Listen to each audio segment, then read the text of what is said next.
Good evening. Welcome to the ZBA regular meeting. Today is November 6th, 2024, 6:02 p.m. Pursuant to the Massachusetts Acts of 2023, this meeting is being held remotely. Tonight, I am your acting chair. I'll be standing in for Chair Susan Fontano. We do have 5 board members: Ann Fullerton, Brian Cook, Cecia Dalian, and Zach Zaremba. And our 2 alternates, Brian Cook and Cecia Dalian, will be voting today.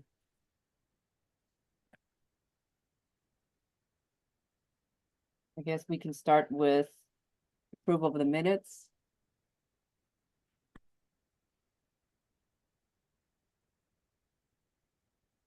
Does anyone have any comments or discussion regarding the October 16th, 2024 meeting minutes? Hearing none, could we have a motion, please? I neglected to say that Mr. Brian Cook is our acting clerk tonight. Thank you. Thank you, Madam Chair. I move to approve the minutes for the October 16th, 2024 Zoning Board of Appeals meeting. Take a roll call. Ann Fullerton. I think we need a second. Second, and I. Thank you. Cecia Dalian. Aye. Zach Zaremba. Aye. Myself and Brockelman, aye. Motion passes.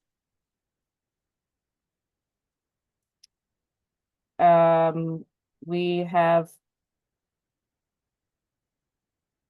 a long agenda today. The first 2 cases, 241 Willow Ave and 44 Josephine Avenue. Yes, I have. Is there a hand from staff first? Yes, thank you, Madam Chair. I just want to make a note that I believe the applicant for 200 Innerbelt is going to be requesting a continuance. That's what we're getting internally, and it may be appropriate to take that item out of order to continue it at the top of the agenda instead of having them wait. I see Jennifer Schultz, who is the attorney for that project, is present with their hand raised. So I'm going to allow her to speak to confirm that, if that's okay with you. And then if so, then we'll open the case. Correct. Okay. Jennifer, I'm going to allow you to speak. Give me a second. Thank you, Andrew. Can everyone hear me? Yes. Okay, great. Thank you. So yes, I am Jennifer Schultz, and I am attorney for the applicant for 200 Innerbelt Road, case number ZB 24-000094. And yes, we are requesting a continuance from the hearing tonight to the next available hearing. Okay, so we should open the case and then we'll continue it. This is Andrew speaking. That is correct, Madam Chair. Open the case. The clerk will provide the legal ad, and then you can continue it to the November 20th CBA meeting. Thank you.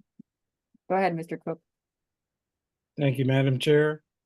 I'd like to open the case 200 Innerbelt Road, ZP 24-000094, NRL WSC 200 Innerbelt Prop LLC seeks to install a non-compliant sign in the commercial industry zoning district, which requires a hardship variance. At this time, I can recognize the applicant, Attorney Schultz again.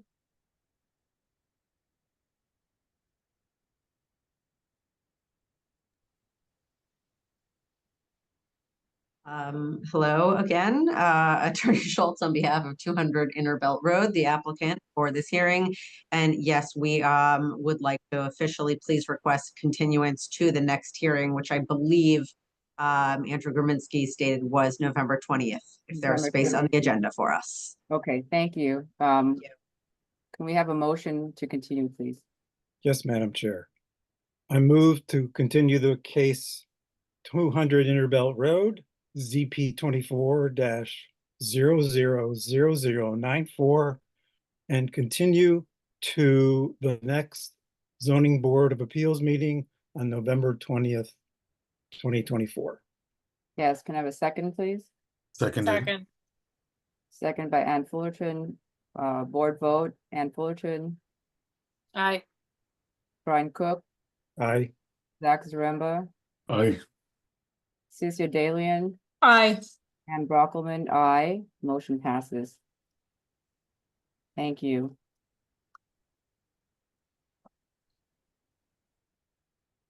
The next two cases will be 241 Willow and 44 Josephine. Ann Fullerton, yes. Yes, Madam Vice Chair, I just wanted to announce that I'm recusing myself from both of those cases as I did at the last meeting. Thank you. So we will call you back in after those two cases. Chair Brockman, and you, we were actually probably going to request you to exit the meeting just because it will be discussed. If you want to email me your cell phone number and I can text you when to come back. I hate to do this during the meeting, but I just want to make sure that we're following proper procedures. And I'll make sure that you know when to come back in. Thank you, Madam Chair.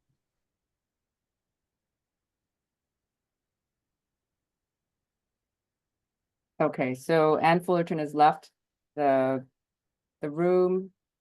I should note that we do have 4 members and we will need 4 votes for these two cases. 4 ayes for to pass. Should we start the 241 Will Ave? Yes, Madam Chair. I'd like to open the case 241 Willow Ave, ZP 24-000079, continued from October 16th, 2024. Tony and Elizabeth Mallandane seek to further extend the existing nonconformity for the required rear setback in the neighborhood residence NR district, which requires a special permit finding. Yes, is staff letting the applicants in? This is Andrew speaking. Yes, Madam Chair. I see Attorney Adam Dash with his hand up. He is the attorney for this applicant. I will promote him to panelist.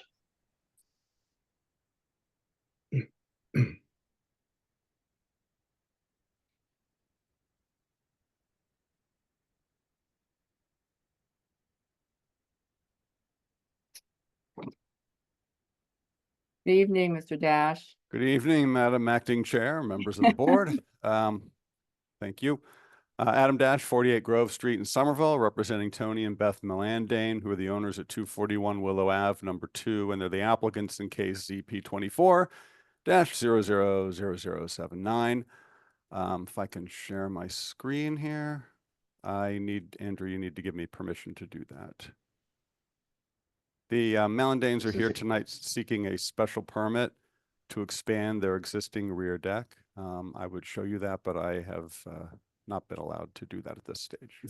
This is Andrew speaking. All right, Adam, you are all set to share your screen. Let's try it again. Alrighty, this looks promising.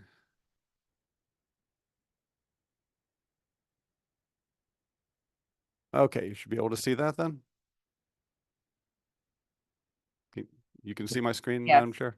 All right, great. Yeah. So what you're seeing here, this is the rear of the property. So I will go to the existing condition. So this is the current rear porch on the property. As you can see, it is very narrow. It's extremely narrow. It's not really usable, tables, chairs, or anything as an outdoor space. You can see it from the back. You can see it from the other side with the stairs coming down in particular. It's in where the doors are located. It's pretty useless, actually. It's a 2-story deck. So the this shows the existing condition, the site plan. Willow Avenue is at the top. Here's the property, and then you've got the deck, the narrow deck here in the back. of the property, and you can see it's, the edge of it is in line with the actual house, so it's tucked way here in the back, and it's not visible from Willow Ave in the front. Currently, water stagnates in the rear of the property, at the porch stairs due to the high water table, which renders sitting out in the yard part fairly useless a lot of the time.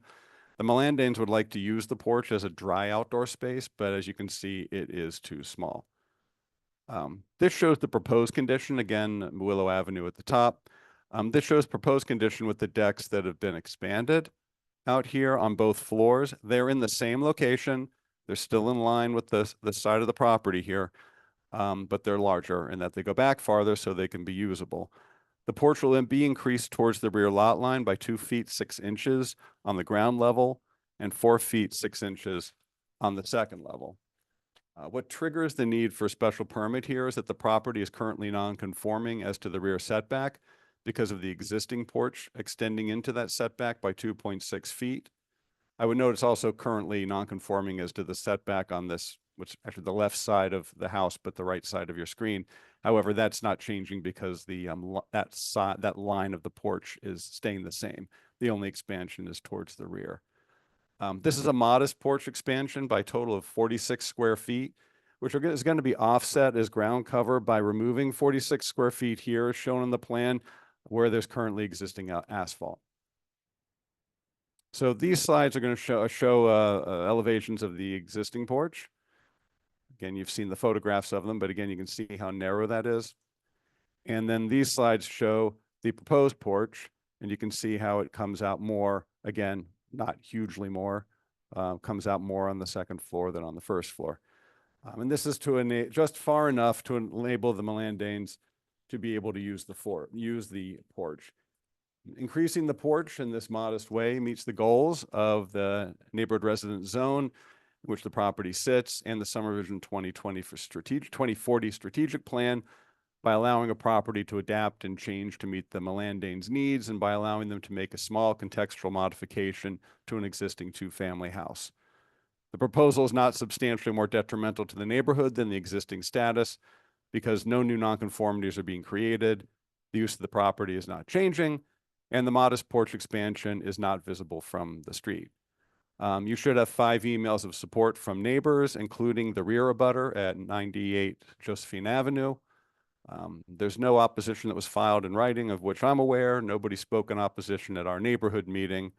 And again, this is a special permit, and it's not a variance, special permit, and it is not substantially more detrimental to the neighborhood due to its small size and being tucked in the back.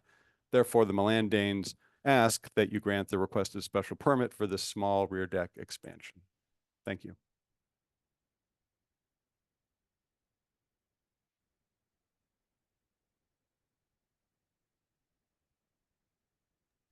Sorry, I was muted. Should I open the public comment period? Andrew, anybody in the audience, in the public? This is Andrew speaking. Chair Brockman, I am not seeing anyone with their hand raised at this time. Then we can go to board discussion. Any questions for Mr. Dash?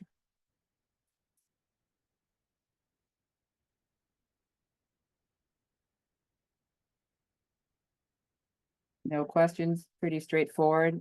So it seems that it's an existing nonconformity being made only very slightly more non-conforming by 2'6".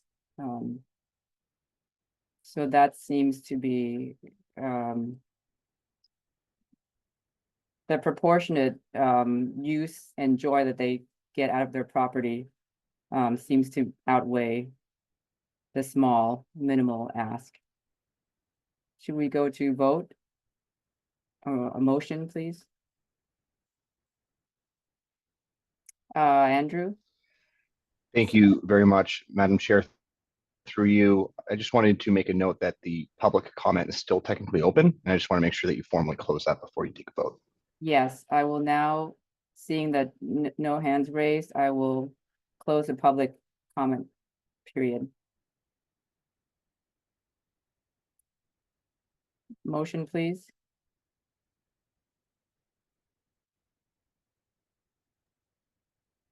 Brian, Right. you're muted. You can't hear you. Sorry. Thank you. In the case of 241 Willow Avenue, ZP 24000079, I move to approve a special permit finding under MGL Chapter 40A, Section 6 to further extend the existing nonconformity for the required rear setback with the conditions as determined in the September 30th, 2024 staff memo. Second, please. Second. Second by Zach Zaremba. Roll call, vote, Cecilia Dalian, Aye.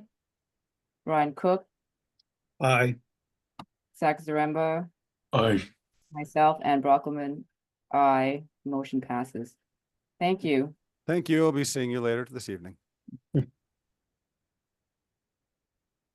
The next case, can you please open 44 Josephine Avenue, Mr. Clerk? Yes, Madam Chair. I would like to open the case 44 Josephine Avenue, ZP 24000086. It's continued from October 16th, 2024. Whitney Larson and Philip Schaffnacher seek to extend an existing non-conforming projecting porch in the neighborhood residence NR zoning district, which requires a special permit finding. Another porch. Staff, will you let the applicants in, please? This is Andrew speaking. I see a Whitney Larson with their hand raised. I'm going to promote them to panelist.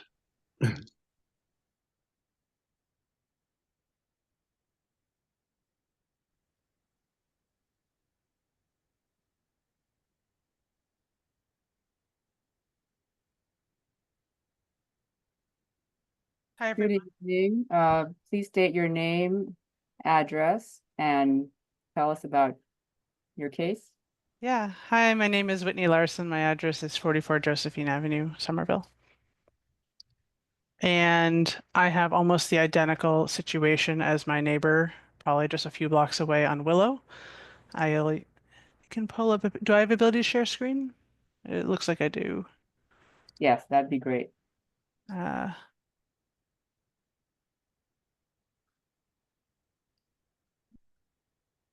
I hope this works. I can see if I can make it bigger. Yes, we see Uh, you. Okay, great. So here's our existing back porch. Just like the previous applicant, it's too narrow to do much with. And it's also currently pretty unsafe. And so we have to replace it anyway. And so when we replace it, we want to take it from about 6 feet to 10 feet. So addition of 4 feet, top and bottom, very similar layout.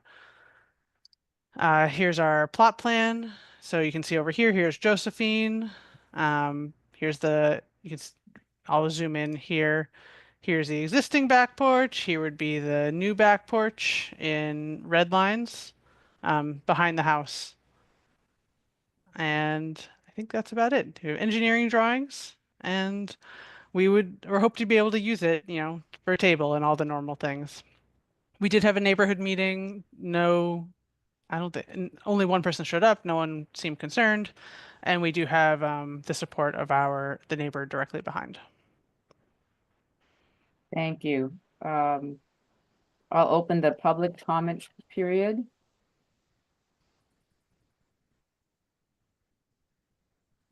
This is Andrew speaking. Chair Brockelman, not seeing anyone at this time. But as you can leave it open if you'd like. But at this time, I'm not seeing anybody with their hand raised. Why don't we go to board discussion and then I'll close it. Any comments, board members?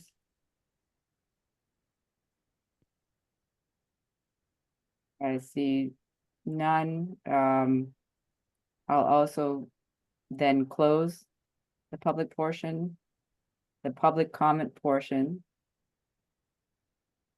Again, very similar case, existing non-conforming, asking to non-conform slightly more to increase functionality.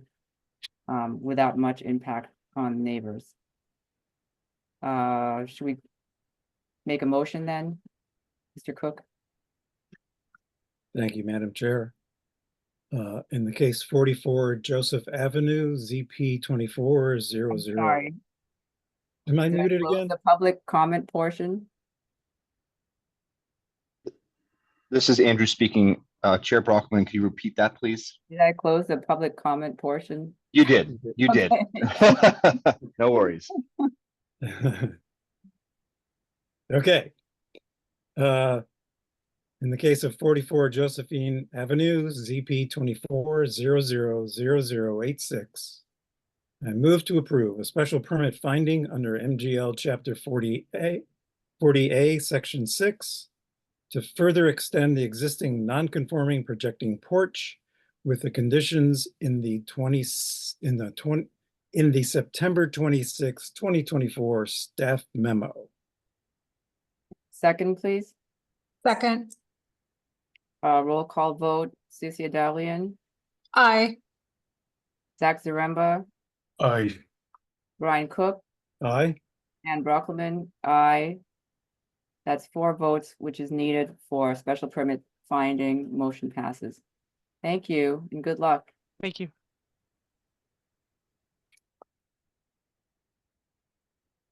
This time we should welcome back Board Member Ann Fullerton.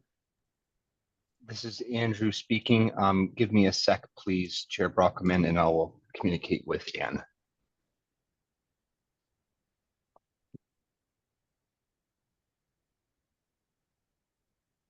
I assume it's okay for me, Whitney Larson, to drop from the call. Yes, enjoy your night. Thank you.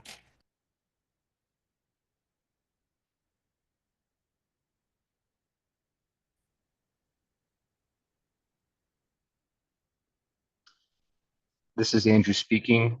Through you, Madam Chair, I've just notified Ann that she can come back. Might take a few moments.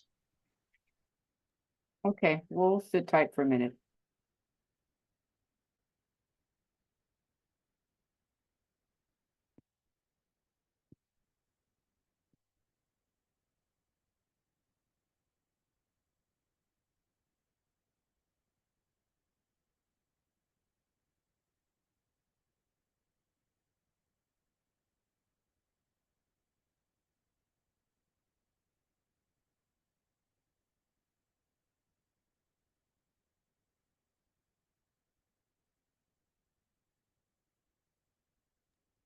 We surpassed our expectations on speed with the 2 cases.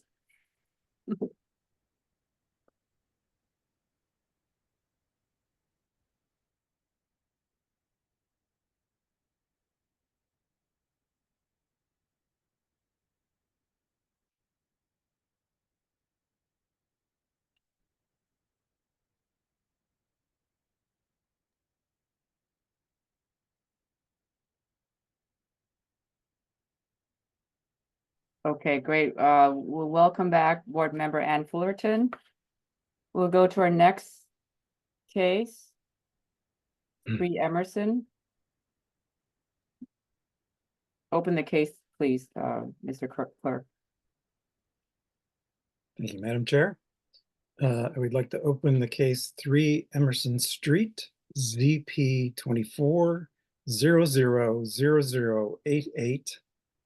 Linda Gritz and Michael Katz seek zoning relief from the sum of side setbacks for front driveway access in the neighborhood residence NR district, which requires a hardship variance.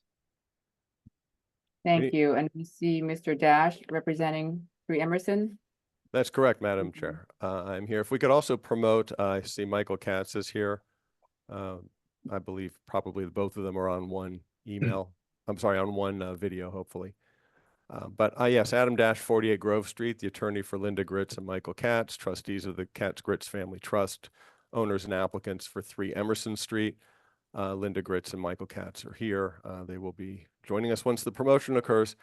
So again, I will see if I can share my screen here and explain this because it needs an explanation.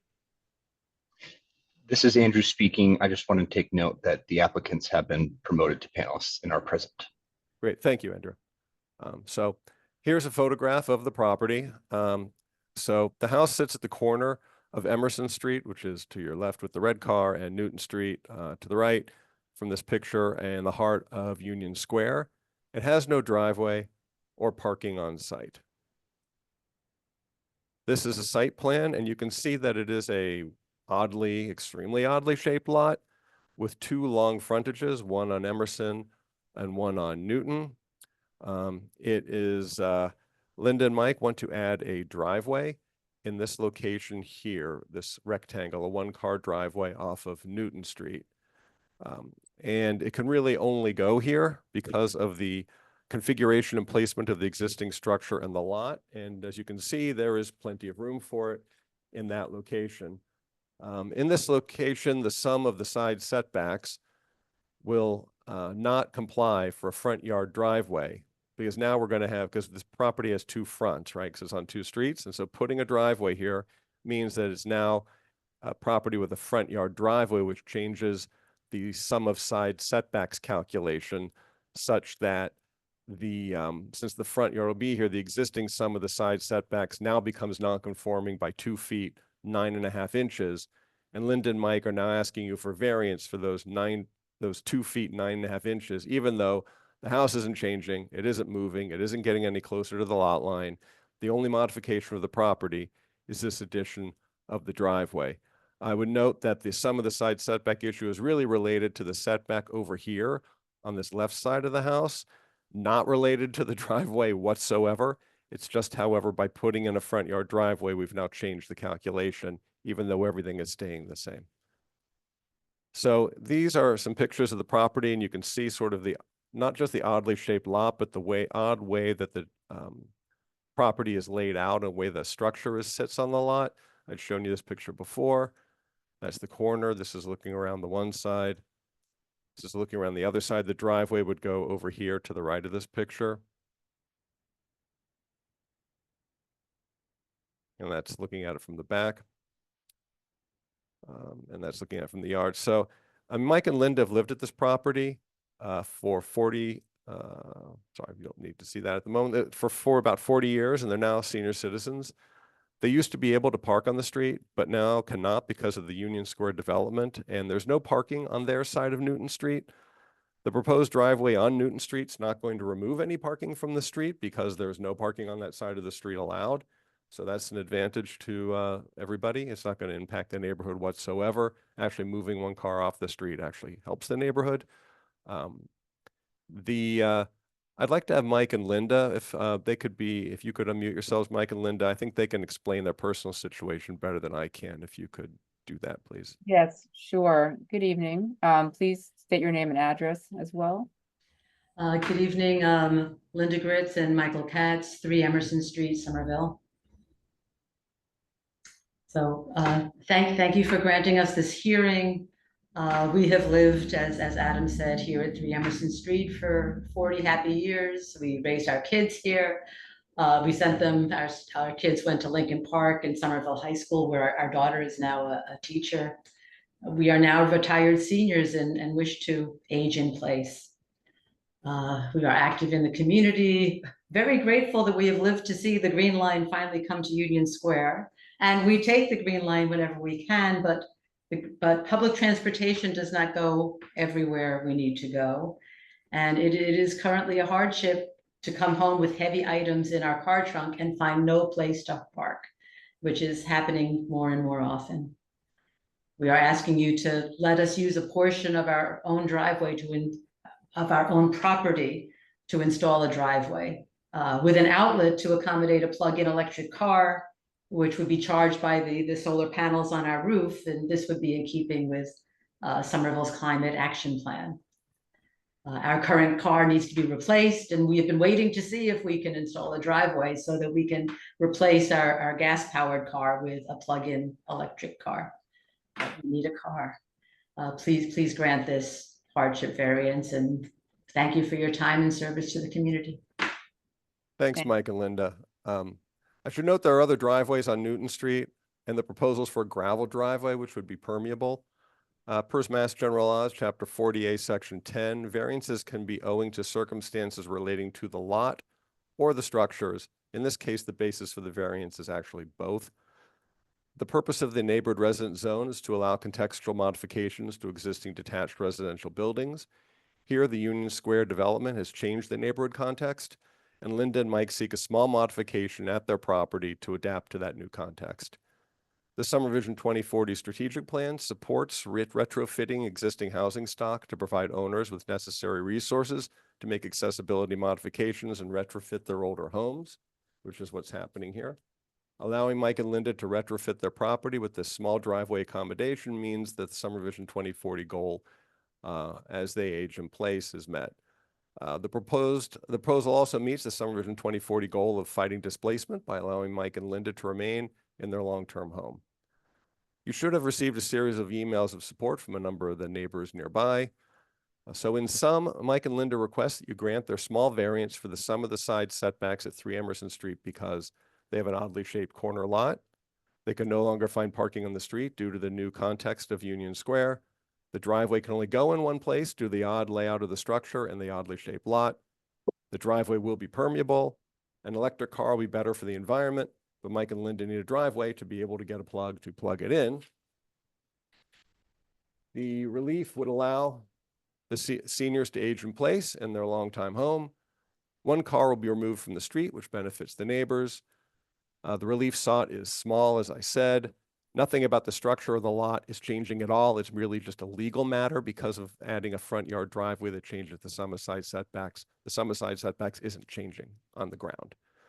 I understand the staff typically does not recommend variances, so I certainly respect that position. However, allowing the small dimension of relief makes the property harmonious with the Somerville zoning ordinance, Summer Vision 2040, the neighborhood, and Mike and Linda ask that you approve it.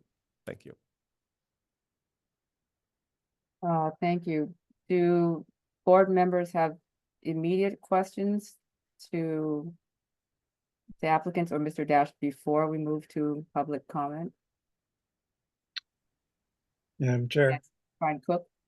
I just have an informational question. Either from if Mr. Dash or staff can answer. Is there parking on Emerson Street? It's unclear to me. There's pictures of cars there. So is there street parking on Emerson? Is that residence permit parking? I think Mike and Linda, probably living there, would know the answer to that question, yes. There is parking on Emerson Street. It is a private way. Our concern is that we need to tow people from them, and in a few years, hopefully, not much longer, there'll be a 28 unit, all affordable housing unit right around the corner on Webster and Everett, and they're only providing 8 spaces, I believe. And we don't want to be fighting with our low-income neighbors about whether or not they can park on the street. So there is parking sometimes, and sometimes there isn't. Okay, thank you. Any other questions? I have one. I'm looking at the proposed site plan. And when you say the seeking relief by 2 foot 9.5 inches, which dimension is that? Where would it Sure. have to be? Yeah, you need 12 feet some of the side setbacks when you have a front driveway in the neighborhood residence zone. We Mhm. currently have 9 feet, 2.5 inches on that left side that I showed. So that leaves 2 feet, 9.5 inches short of the 12-foot sum of the side setbacks, even though nothing is changing on the setbacks of the building. I want to be very clear about that. It sounds like we're moving the building closer. Nothing is happening to that effect. It's just that the sum of the side setbacks number changes just as a result of putting a driveway in. The driveway itself is not It's kind of non-compliant. retroactively. I thought you had to locate the driveway not right up against your property line, but it's actually now the house is non-complying more, even though it didn't move. Right. That's exactly the case, Madam Chair. The Okay. driveway itself is fine where it is. It's that Okay. it creates a nonconformity because there is a driveway at all. Although the nonconformity is totally unrelated to the driveway, it's just an odd situation all So around. to conform, you'd have to shave Move the off house, yeah. 3 feet of the house. Yeah, Got it. Okay. that's a bit of a hardship. Thank you. Yes. Okay, we'll go to the public comment portion. Okay, let's open up to public comment. Andrew, This is Andrew speaking. I see we have 2 counselors present, so I'm going to have them go first. I see first Counselor, Ward 2 Counselor JT Scott, allowing you to speak. good evening, Counselor Scott. Oh, thank you, Madam Chair. I appreciate it. Although I want to be very clear, I'm here tonight as the direct abutter to this, so I'm happy to yield to the counselor to speak first, and just I'll be part of the public. Sure, we'll follow strict protocol. Appreciate it. This is Andrew speaking again. We have Counselor Jake Wilson, allowing Counselor Wilson to speak. Hello, thank you so much, Chair, for allowing me to come and speak here on behalf of Mike and Linda and their project. And appreciate my colleague from Ward 2 following protocol here. I love it. You heard how wonderful Mike and Linda are as members of the community. I'd be here even if they weren't, just because for all the reasons you just heard outlined why I believe this makes sense. I understand the reluctance around adding curb cuts. I share that concern. This is the case where I believe it actually makes a great deal of sense, just because of the realities of the situation, the unique character of this street. And so, yes, for all the reasons you just heard, particularly the ability to age in place, I definitely strongly support this, and I would ask that you approve this for the applicants. Thanks. Thank you. Should we go to abutter, Scott, then? Sure. This is Andrew speaking. Counselor Scott, you are free to speak. All right, thank you. Thank you, members of the board. I appreciate the service. I know this is a tough day to be doing anything productive, so I'm grateful for your service. I just want to speak as the direct abutter that I couldn't be more in favor of this. It is the driveway will be directly next to the driveway to the house next door that's been there for forever. And I'm sure you've been by the lot and seen how oddly contoured it is, the elevation change on it.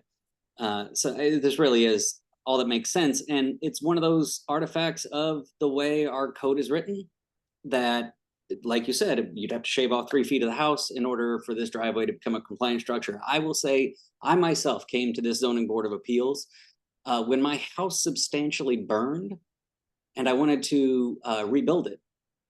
Just to repair it, not change the footprint or the height or any structural element of it. And I had to come to the ZBA for a variance because my driveway only holds 1 car and I was required by code to add 2 more spaces.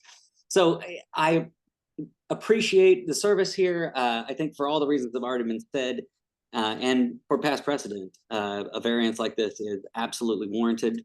And I'd close by pointing out that Mr. Katz is the annual performer as Archibald Query at our annual Fluff Festival, which happens basically in their backyard. So I would ask that you kindly retain the inventor of Fluff and the star of our Fluff Festival here in Union Square. Thank you. Thank you. Andrew, anyone else from the public? Any hands raised? Yes. Next, I see Crystal Huff, allowing you. Oh, go ahead. Yes, would you like, there you go, the timer. We have 2 minutes and please state your name and address. Thank you. All right, allowing Crystal Huff to speak. Hi, my name is Crystal Huff. My pronouns are they, them. The city solicitor said that I did not have to name my specific address within Somerville due to a stalker situation at this time. I'm routinely on this street for my volunteer work with the community fridge around the corner. I deliver to that community fridge at least weekly using a car I borrow from a neighbor. Parking in that area is very tight already, as the applicants have said. I also in particular love to see Somerville approve variance requests in order to increase accessibility and allow people to age in place. I wish that happened more often and more easily, as you might imagine. I think it's incredibly reasonable to allow this variance for the several reasons they gave. I appreciate in particular the consideration of climate change goals. I know of Michael and Linda in the community, and I support this variance request at least as long as I'm able to be a Somerville resident with my family myself. Thank you. This is Andrew speaking. Next, we have Betsy Larkin, allowing you to speak. Hi, my name's Betsy Larkin. My husband and I have owned 2 Emerson Street, the yellow house directly across the street from Mike and Linda's, since 2005. So we've known them almost 20 years now. Hi, JT, and hi, Jake. Good to see you, Jake, at the salvage sale. I want to say that this has been a source, the parking situation has been a source of frustration for the entire neighborhood for many years, but mostly since I'd say the last like 5 to 6 years. Prospect Hill Academy teachers have parked there. Construction workers have parked there. It's frustrating, and we don't want to have to tow people essentially. So I am 100% in support of Mike and Linda. I'd also like to point out that next door to them are several condos. Older women live in those condos, and sometimes they can't find parking either. And it's very, very frustrating for them. I'll also finally say directly next door to us, and also across the street from Mike and Linda, is a brand new 2 condo building that was just completed about a little over a year ago. And I don't know anything about the language to use with this, but I do know that that driveway is very tightly fit into that property. There is absolutely no lawn whatsoever on that property. It is building and driveway, and that is it. So Mike and Linda actually add a lovely greenery with the landscaping that they have done. So I'm in 100% full support for their driveway variance. Thanks. Thank you.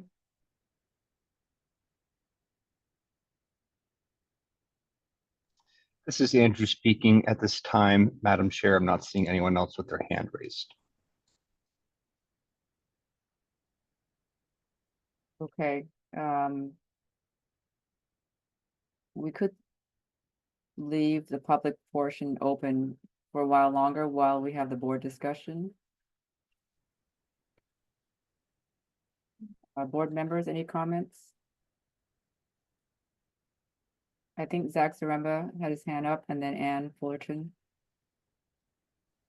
Thank you, Madam Chair. I'm supportive of this tonight, in fulfilling the 3 criteria for us to grant this hardship variance. It is an irregularly shaped lot that makes street parking difficult in that area.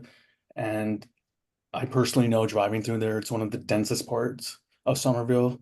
It's extremely difficult to park. It's really not very safe for people to walk around or even drive there. So to take another car off the street, especially with the shape of that lot, would be a positive. I think that not allowing this and make it difficult for them to age in place there, because if they're not able to park in that driveway, it's going to be harder for them to find parking. They're going to have to walk longer distances to get back to their home. As they age, it might become more physically difficult for them. And there has been more development in that area, which has made the street parking less accessible than it was, I think, prior to the rapid development in Union Square. And then finally, there really is no way that this is a detriment, I think, to the city. The neighbors don't have an issue with it. In fact, they're supportive of it. It takes another car off the street in an area that really needs less cars parked. And yeah, I think it fulfills those 3 criteria. So I'm going to be voting to grant the hardship variance. Thank you. Thank you. Ann Fullerton? Thank you, Madam Chair.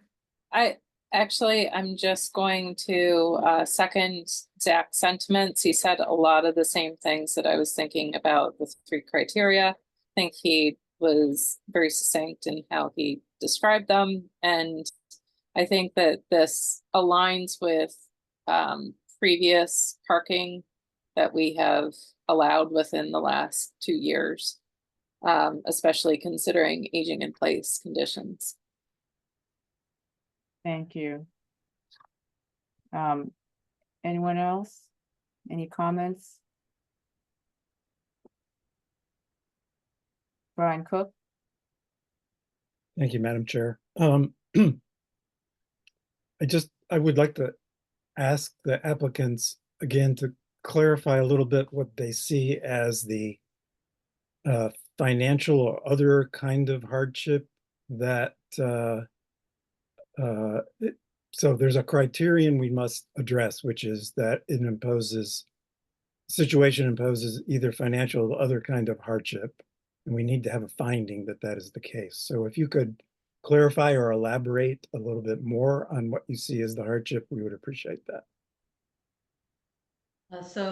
Currently, as I said, more and more we are finding there is no place to park. So where do we put our car? When we come home with big items in our trunk, which is, we have a house, we have things we need to carry into the house, and we can't find a place to park, it is quite a hardship to carry them a long distance, because there's no, once you get Newton and Emerson and Everett, there's no nearby place to park. And it's, as you know, Union Square is impossible to park in as well. So it's a long way away to be able to park. So that's the current issue. And just as we age and we hope to be here, we've been here 40 years. We may not last another 40 years, but certainly as we get more infirm, the driveway would be right next to the porch where we're sitting right now. And so we would be able to get right into the house, as opposed to, especially when we're older and more frail. Anything you want to add? I think the real, right now, we can consider a electric vehicle of any sort, which helps everyone. We have at, not inconsiderable expense, put solar panels on the roof, which would help offset the cost of that, the energy cost. So I think those are the kinds of, there are a number of different things that would be hardships if we are not able to do this. And I would also note, Adam Dashkin, that the change in the neighborhood context is important here, because that is what sort of triggered the problem. And you've heard the neighbors speak to that. And if you look at some of the written comment from the neighbors, they'll also corroborate that this neighborhood has changed a lot. And it's not a bad thing. Obviously, Mike and Linda are all in favor of the Union Square development. That isn't the issue. The issue is that it's caused this crunch where now they feel they have to have this 1-car parking space in order to stay in their house, where that wasn't the case under the old context of the neighborhood. That the relief, that the driveway itself does comply. Driveway isn't the problem. It's this legal change in when you have a driveway, then your side setback number required changes. That's the issue, which has nothing really to do with the driveway. It's just a dimensional table number, whereas that nothing is changing on the property. So it seems to be the hardship financial, obviously Mike and Linda having to find another place to live or degrading the value of their property. There are other houses on the street that have driveways. So this isn't like they're asking for something weird that no one else has. They're just asking for something that they need at this point, and the lot shape and layout and configuration of the property on it, particularly with regard to the setback, is definitely the hardship. And then as the chair had said earlier, shaving 3 feet off the house would definitely be a hardship, because that would be the only way to comply. Right. Steve, Thank you. follow-up, Mr. Cook?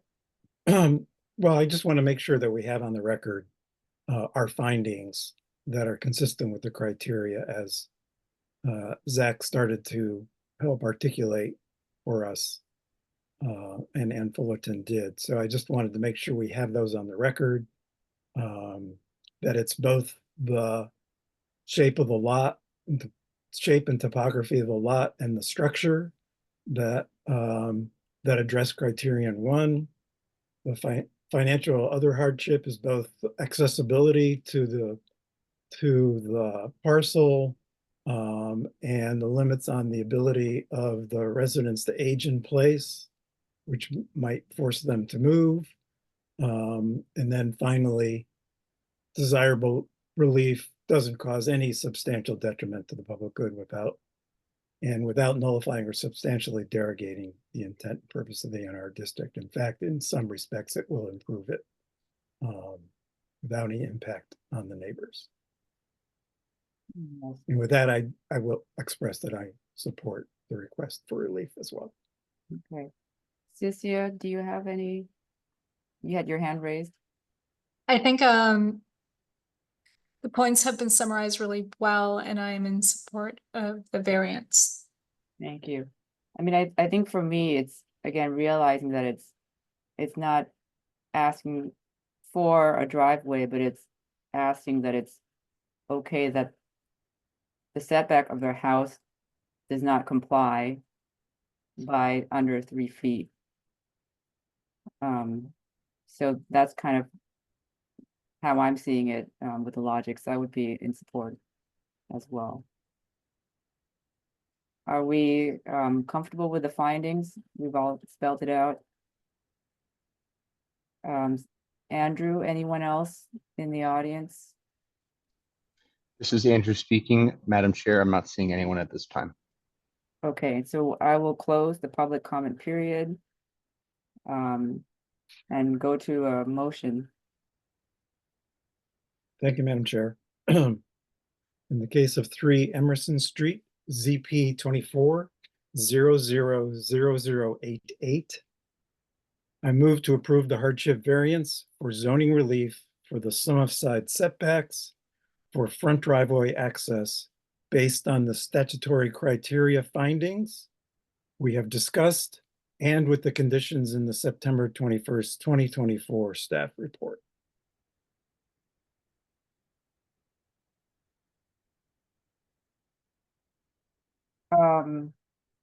Andrew, do we have to say anything?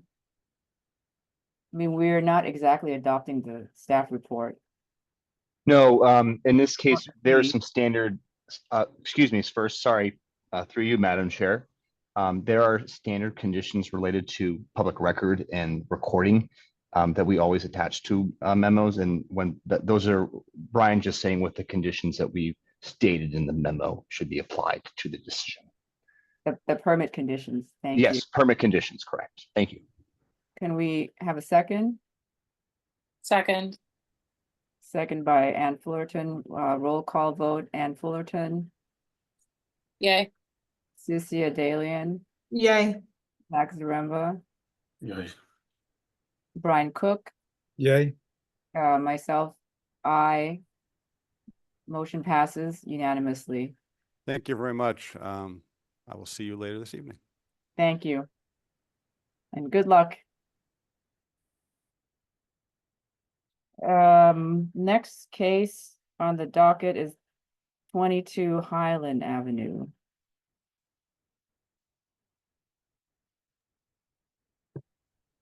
Okay. I'd like to open the case 22 Highland Avenue, ZP 24-000100. Kenneth and Christine Chan seek to establish a bar, restaurant, or tavern principal use in the small business SB overlay district, which requires a special permit. Thank you. Case is open. The applicant's team, is it Mr. Dash? No, this, through you, Madam Chair, this is Andrew speaking. The applicant is Kenny Chan, and he is in the audience. I'm going to promote him to panelist. Okay.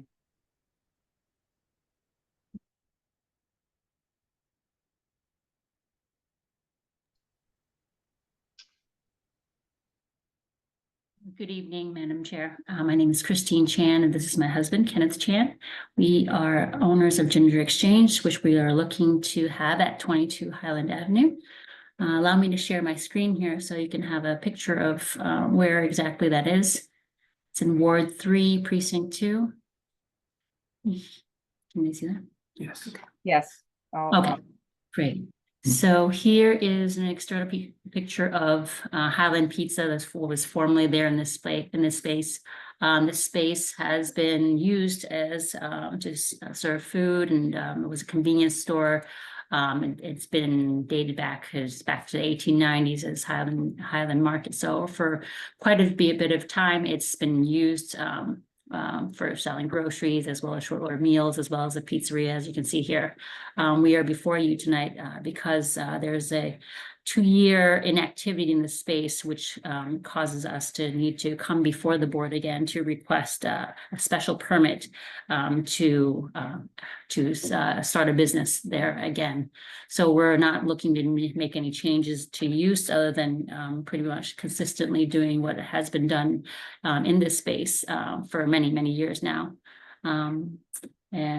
Just to show you a little bit more about Ginger Exchange, we're husband and wife owners of this restaurant. We have a few other locations, Arlington, Watertown, but we're looking to have limited indoor seating, serving rice and noodle bowls, serving sushi, as well as Korean fried chicken and other items, as you see on our menu here. And I want to emphasize that no alcoholic beverages will be served, and there will be no outdoor seating.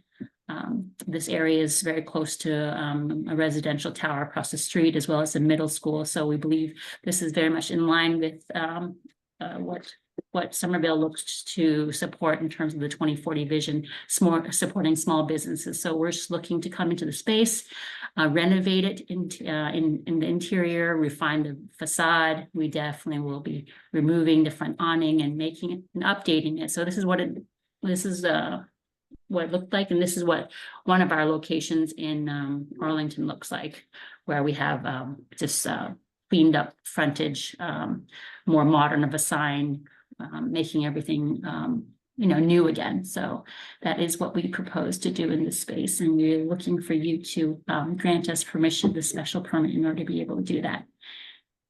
Thank you very much. Thank you. So it's been vacant for 2 years, you said? Inactive. Inactive. Yes. Inactive. Yes. Okay. Mhm. And then a question for staff. For special permit for principal use, often I see that tied to ownership. Is this the case, or it's just because of inactivity? So Tenants, right? That a new tenant would have to come and ask again. correct. So in basically how the sort of because this district is in a unique setting, it's actually the urban residence zoning district. That's the base zoning district, but there's the small business. Well, first, in the UR district, a bar, restaurant, tavern is not a permitted use. It's not permitted, but because there's the small business overlay district, that is allowed via a special permit. Highland Pizza and the previous uses that were food and beverage related or restaurant related were done prior to the new zoning. They were existing as a non-conforming use for some time. When non-conforming uses expire, or in terms of they're not operating for more than I believe it's 3 years, the use goes away. And in order to bring back that use, you need to have the right zoning approvals. In this case, a special permit is needed. Does that make sense? Yes, thank you. Okay, And you're welcome. special permit for bar, restaurant, or tavern principal use, are those three lumped together, or are we choosing one? They're lumped together. Okay. Yeah. So the applicant's saying that they are not serving alcohol here. It has no bearing, right? That has to do with their liquor license. It's the same approval for principal use. Through you, Madam Chair, correct. That's a different permitting process and licensing process. It's done through the clerk's office and city council. Okay. Thank you. Any questions from Ann Fullerton? Yes. Thank you, Madam Chair. For staff, so Andrew, does this, if this special permit is granted, does it travel with the Chans or does it stay with the property? Say the Chans aren't at that location in a year. So it depends on how you want to condition it, but if you weren't going to apply a special condition where it's attached to the applicant, it would apply to the property in perpetuity. Thank you. We'll go to public comment period then. Anyone there, Andrew? Yes, through you, Madam Chair, we have Milos Kostic allowing you to speak. Sorry if I mispronounced your name.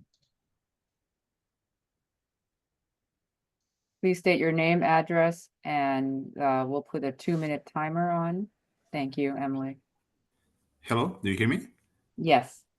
Great. So I'm Milos Kostic. I'm very first neighbor from Kenneth and Kristen Chan. I was just wondering if they can answer how loud it will be, because we are almost sharing the wall, and we are very happy that they are like reconstructing that. We have been looking at that for like 2 years and hoping to open. And actually, we met once at the street. I was just wondering how loud it will be.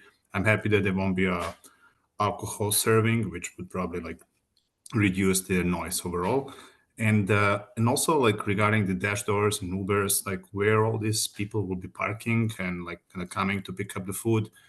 I just like have these kind of questions. So that will be all. Thank you.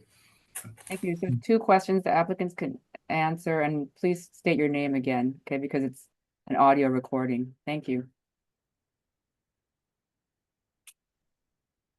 Yeah, so this is Kenny Chan.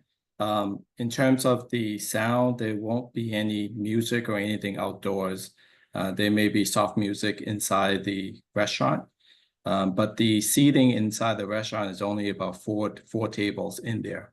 So it's very minimal seating. It's actually it's like a fast casual concept. With regards to parking with drivers, the drivers will be coming. I would presume they will be parking in the front of the store, and they would come quickly in to pick up the food and to go. We have a similar type situation in our store in Arlington, where it's similarly right in front of the street there. Drivers, we've not had any problems in terms of anyone lingering and needing to double park or anything like that. So they're pretty quickly in and out. Thank you. Next public comment. This is Andrew speaking. Next, we have Griffin Dunn allowing you to speak. Hello, my name is Griffin. I live on Thorpe Street, which is directly next to the property. I've lived here for about 2 years and own my home. I'm also very concerned about Uber drivers. I've almost been hit a street over a few times because of Highland Creole Kitchen, which operates in a similar area that's also right next to an intersection. I ride my bike very frequently, and because this area comes right off of McGrath Highway, people are often going way above the speed limit and don't see me or are about to go onto it. So I'm pretty concerned with the amount of parking that's currently in front of the property and being able to support the amount of Uber drivers that would be picking up food. I was also slightly concerned about just general parking in the area, as a lot of the parking is already set as 2-hour or is metered. And as a person who has a car, I need a place to park that I only have on-street parking. There's not much on Thorpe Street that's already taken up by the school and other places in the area. Thank you. Thank you. Thank you for your question. Well, we expect a lot of our This is Andrew speaking. Sorry, I don't mean to cut you off, but I just want to make sure that there isn't a back and forth between the applicants and the public. Sorry, Chair Brockerman, to jump in. I just want to make that sure. If the Chans would like to add, provide more information on parking situation, you can do that. Thank you. Go ahead. Thank you. Thank you for your question. We do expect quite a bit of our customers to be walk-in customers, as we're across from the residential towers there and the middle school. So that is something that we are, we wish we have done successfully at our other locations to move drivers quite quickly in and out that area. We are aware that it is a main street there with limited parking, as Somerville is getting to be quite a popular place for residents as well as businesses. So it's something that we do take seriously, though. We don't want to be creating any type of we want to keep a friendly relationship with all neighbors. We realize the area that we're in, and just trying to balance just supporting local businesses, giving people options, as well as trying to also be a good neighbor. Oh, thank you. More other public comments? Yes, Madam Chair. Next we have Crystal Huff, allowing you to speak. Hi, this is Crystal Huff again, Ward 5, but I used to live around the corner from this location, actually. And pre-pandemic, I used to go to the Ginger Exchange near Symphony really often. It's a delightful restaurant, and friends who live nearby say that these restaurant owners are quite good neighbors. I think this is a great idea, and I support this variance. Thank you. Thank you. Andrew, next. This is Andrew speaking. At this time, Madam Chair, I'm not seeing anyone with their hand raised.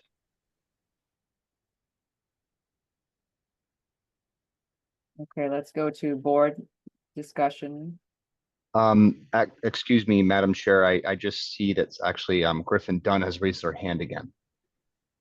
If you would like them to speak. Okay. Griffin Dunn, allowing you to speak. Thank you. I just wanted to add that I'm not really concerned about the restaurant owners when they don't have much control over how the Uber drivers behave. What's it called? There's only, as I walk by there every day, there's only currently one parking spot there for pickup. I'd ask that there be more added to accommodate more drivers. Otherwise, people will park on the curb, as is done down the street with Highland Creole Kitchen, which has caused accidents before. Thank you. Thank you. Staff, I don't know if this is within our purview, but can business owners request 15-minute parking or loading? Through you, Madam Chair, I'm not an expert on the subject. This is something that I may need to consult with the parking department if you want more follow-up. I believe that is an option that can be requested, but again, I can't confirm. The parking department has several sort of special requests that folks can request in terms of signage and parking types. For example, accessible parking is one example, but not exactly sure. I know I've seen those signs around the city, but that's all from my knowledge, that is what the case is. Thank you. Ann Fullerton. Thank you, Madam Chair. I just want to note that there is a loading space in front of the Highland Pizza location currently. So it does have, 5-minute plate loading for 5-minute passenger car plate limits on it. Not to say that delivery vehicles won't exceed that, but I think that, the other thing we have to be concerned about is that asking for more loading parking in the area takes away more resident parking. Yes.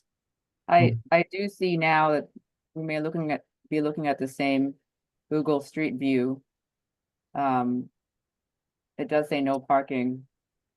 There are 2 signs. Is that, do the applicants know this is current? Sometimes the photos are outdated. Are you aware of how parking is signed in front of the storefront? I am not aware. I'm not sure whether that photo is current or not that you're referring to. Okay, thank you. Other board member thoughts? Brian Cook? Thank you, Madam Chair. Well, I do take seriously the current concerns about traffic and parking, especially safety for bicyclists and pedestrians. I don't think I would support a condition to an approval of the special permit that had to do with the owners being required to seek additional parking or a solution from the traffic commissioner or elsewhere. Thank you. Andrew? I just want to point out that this board cannot condition that because it's within the purview of the parking commission and it's in the right of way. If the board was going to condition something, it would have to be on private property. But I believe Brian that was already clear to you. You're just taking note that if there was a request to condition that and that can't, am I correct by that? Yes. Okay, thank you. Hope that was helpful. Other board members, any thoughts? This is a special permit request. I mean, to me, it's the same use. I mean, yes. It's asking, to continue the same principal use, and yes, our habits have changed. People do, DoorDash, Uber Eats, what have you, do that more. But I'm not sure if, that would be reason enough to not grant a use which is pretty much been existing, going way back. And it would be revitalizing an establishment that's been inactive.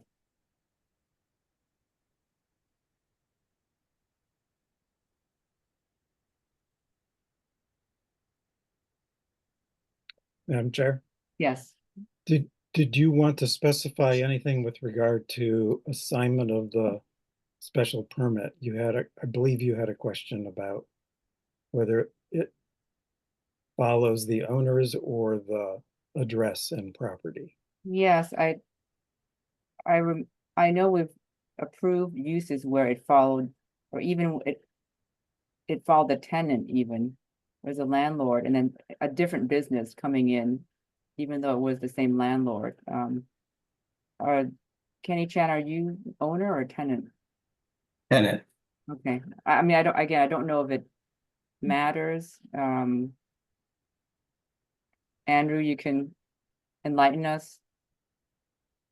Thank you, Madam Chair, through you. Typically, in this case, it can be attached to the applicant. In this case, Kenny and Christine, and then where the decision is very specific with the applicant's name, and that's what's ultimately recorded with the Registry of Deeds. And then when there's turnaround, if there ever is turnaround with the tenant of the building, that would be something that's caught at that time with ISD for any sort of next use that's similar. In this case, if it's helpful for you, staff, we didn't note this in the staff memo, but we don't think that needs to be attached. In this case, just because this property has been operating for 50 plus years as this use, we don't think it's really applicable. In certain scenarios, it may be more applicable than others. We don't find it. In this case, that would be something that should be applied, but however, it's at the board's prerogative to do what they feels best or what you feel is best. So thank you. Thank you. That's helpful. I'm happy to hear what's the pleasure of the board majority. The staff memo is written, approved with conditions. If we agree with that, we can adopt that or make changes. Brian Cook. Thank you, Madam Chair. I yield to Ann Fullerton. Thank you, Member Cook and Chair Brockelman. I was just going to comment that I don't think there's a strong preference in this case, again, because it has existed as a retail location storefront for a very long time. as just a matter of process, I'm inclined to attach it to the Chans. Because they're the ones in front of us, though. Anyone else? Brian Cook? I was thinking just the opposite, only because it just simplifies the special permit, not Yes, to add. I was thinking going the direction of simplicity as well. I'm happy to yield to the majority. Well, that's 2 out of 5. So, how does everyone else feel? Zach Zaremba, Cecilia? I yield. Okay, Yeah, similarly, I think there's been a business there before.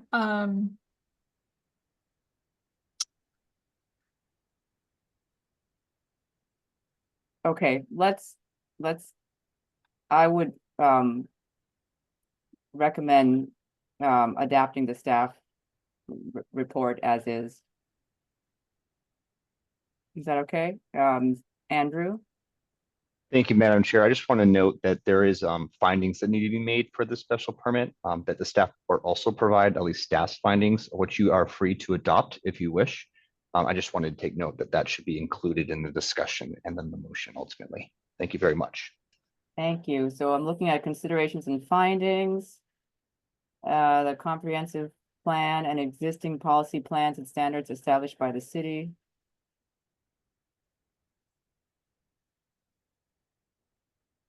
The intent of the zoning district where the property is located. I mean, there's no change, right, really, so. In the first item, invest in the growth of resilient economic base that is centered around transit, generates a wide variety of job opportunities, creates an active daytime population. Yes, through business use, supports independent local businesses, secures fiscal self-sufficiency. Number 2, the intent of the zoning district. The small business overlay, so it meets that intent, is to create, maintain, and enhance locations appropriate for neighborhood and community serving business. Everyone agree with that and the way it's written? Okay, thank you. Let's have a motion then. Okay. In the case of 22 Highland Avenue, it's ZP 24-000100. I move to approve the special permit to establish a bar, restaurant, or tavern principal use with the findings and conditions as enumerated in the October 21st, 2024 staff report. Thank you. Second, please. Second. Second by Ann Fullerton. Roll call vote. Ann Fullerton. Yay. Brian Cook. Yay. Zach Zaremba. Aye. Cecilia Dalian. Yay. And Brockelman. Yes. Motion passes unanimously. Thank you. So Thank do you. you have a timeline for this? What is your timeline? I'm curious. Oh, they've left. Okay. That's fine. This is Andrew speaking. Chair Brockelman, I might be able to elaborate just because I've been working with the applicant over the last several months. They have a building permit active actually in Citizen Serve with ISD. And at that time, they weren't aware that they needed the special permit. So they're in the system, and I believe that they'll now just go through the appeal period and then proceed, hopefully with starting that process. Great, thank you. So the final item on the agenda, 299 Broadway, a 40B change. It is not a voting item, is that right, Emily? It's an update, informational update? Madam Chair, through you, this is a voting item. It just isn't a public hearing. So this is a change request for a comprehensive permit under Mass General Law, Chapter 40B. So there will need to be a motion and subsequent voting, but we can get into that through you, I'm going to go ahead and start promoting the rest of the applicant team.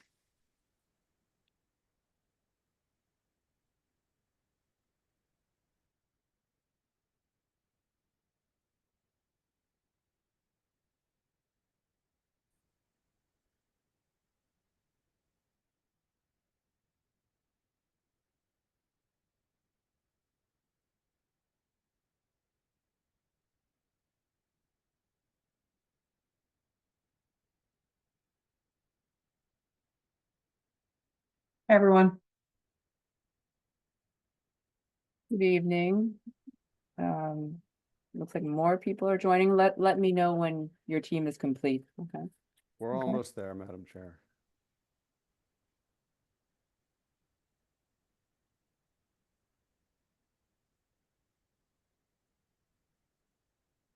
I think that's everybody that I see from the attendee list. So if I could start, Attorney Adam Dash, I wanted to let you know we're here tonight for an update on 299 Broadway from Beacon Communities and Mark Development, and to review the request for insubstantial changes to the comprehensive permit. We're very excited to be here at this stage with the development team and to be implementing Somerville's vision for seeing this site at 299 Broadway redeveloped. You may recall this is the old Star Market site.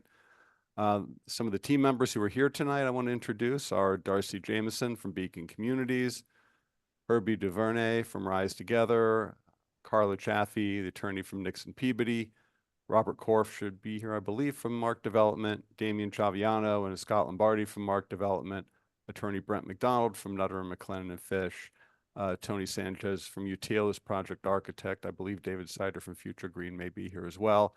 But most of this conversation is going to be Darcy Jameson from Beacon Communities telling you what the insubstantial changes are. Darcy? Thanks, Adam. Hi, everyone. Hello, Madam Chair, members of the ZBA, city leadership, and the community. As Adam said, I'm Darcy Jameson. I'm a Vice President of Development at Beacon Communities. I have a short presentation tonight about the project, our requested insubstantial changes to the comp permit, and next steps in our journey to start construction. Can everyone see my screen? Madam Chair, Yeah. I just need to interrupt for a moment. Yes, Ann Fullerton. Yep. Madam Chair, as unfortunately, I do need to recuse myself from this case. I have a direct personal relationship with one of the presenters that is was unknown to me prior to this presentation. So just in the interest of conflict, I think I should recuse myself. Okay. Thank you. And this is the last item, so have a good night. And Thank you. Thank you. And Just we to- still have 4 board members, staff procedurally, that's Madam Chair, through you, this is not a procedural issue. I believe just 3 votes are necessary to approve a change to a 40B, although I will go double check that. I'm seeing some eyebrows from Attorney Dash. okay. Well, we have 4 members and we'll check that while we hear the presentation. Is that okay? I believe, Madam Chair, I think Brent McDonald could confirm, I believe that 3 is correct. We went through this last time. You are correct. Only 3 members are needed. It's just a question is whether the applicant wants to proceed with only 4 board members instead of 5. Should I pose that to your team, Mr. Dash? You'd like to proceed? Since we're all here, I think that's probably for the best. I guess, Darcy, how you want to handle it? Yeah, if this enables us to proceed with getting the insubstantial changes approved, assuming they're acceptable to the board tonight, I think that would be terrific. Okay, so let's proceed and sorry for the interruption. Go ahead. No, that's okay. So back to my question. Can everyone see my screen? Yes. Okay, great. So Adam introduced everyone. So let me just scroll through my notes. Actually, let me just back up here. hold on, I've got to catch up with myself since Anne had to recuse herself. So I have a very short presentation tonight, and as I said, it's really exciting to be here tonight.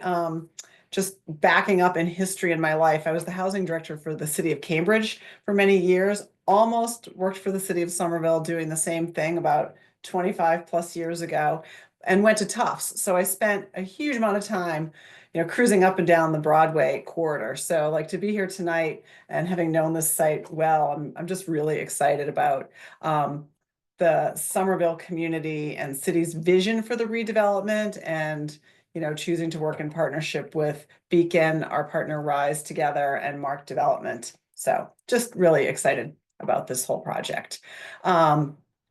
So I know there are many folks that are familiar with Beacon, Rise Together, and Mark Development, but just in case there are new folks listening in, Beacon is a Boston-based, mission-driven, affordable housing developer, owner, manager. We have over 20,000 apartments.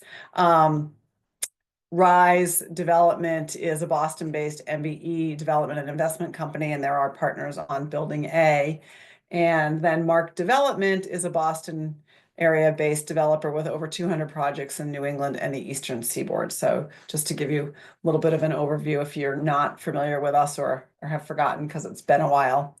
I'm just going to do a very brief project overview. I think everybody knows that this comprehensive permit has been approved. And so we're here tonight just talking about some insubstantial changes. But before I get into that, I want to just remind everybody how exciting this is and what we're doing. I think everyone's probably familiar with the Old Star Market and the Walgreens. We will be demolishing those buildings, building back 2 buildings, 115 apartments and 201 apartments. 40% affordable, and an even higher percentage if you look at it on a per square foot basis, because we'll have so many family-sized apartments on the affordable side. New streetscapes, sidewalks, trees, native and pollinator plants, bus shelter. The buildings will be passive house, LEED Gold and passive house, and really super exciting that Building A already has its stage 2 approval through FIAS, which is the Passive House Verifying Agency. Tony, our architect, will talk a little bit more about that. New public spaces, Sewell Park, which connects through here to the Civic Plaza. As you all know, it's transit oriented. And one thing I just wanted to mention, because I've heard this come up in some of the conversations we've had with the community, is concerns about snow removal and landscaping and all that good stuff. And, the community will be professionally managed. So I think it's really just a nod to sort of our commitment to being good neighbors. So some of the changes requested tonight in the comprehensive permit are related to us having more detail on how are we going to actually build this project. So the project will sort of take place in what I would say are 4 phases, though they all overlap and are tightly woven together. The first thing we'll do in phase 1 is demolish the buildings, clean up the site, and get it ready to build. We call it kind of pad ready, flatten it out, and good to go. From there, we will start building Building A. Mark Development will get rolling on Building B. And then sort of the final phase, as we are making our way around completing the buildings, are the new sidewalks, street trees, and finishing up the parks, et cetera, so that we have our new community. So some of the changes, and Emily can talk more about this, and Carla Chaffee, our attorney, just relate to sort of the sequencing that we're going to be building it and updating the comprehensive permit to reflect that. So just because I know everyone was going to ask probably, what have we been up to since everyone was last here? I think probably late winter, early spring last year. We've all been spending a lot of time working on how we're going to finance and structure the deal with our anticipated lenders and investors. HLC, the Executive Agency of Housing and Livable Communities, that's the state housing agency, formerly DHCD, for those of you who know that, have awarded Building A through Beacon Communities the funding we need for the affordable housing project. So that's great news. That puts us on track to get going. We've been finalizing the design and working really closely with the city on completing our permit and sort of all of our final city department approvals and agreements, since those are the things that we need in place in order to be able to start with the state to say we're ready to go. Let's move into closing mode. Okay, let's see. Okay, so let's see. I think with that, I am going to turn it over to Tony, our architect from UTL.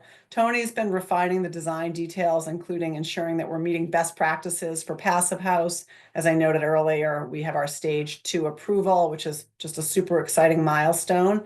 And I think just to say the design changes are kind of consistent with what we'd sort of normally see at this stage as you move a project from sort of design development to your construction drawings, which is, you've ticked and tied all the details. So Tony, if you want to take it from here and just cue me when you'd like me to move the slide, I will. Sounds good. Hi, Tony Sanchez with UTL. As Darcy was saying, as we were refining the design, what you're going to see at the top is what was approved in the comp permit, and then what is below is our revised final design. We've clouded the changes to kind of more clearly show what those differences are.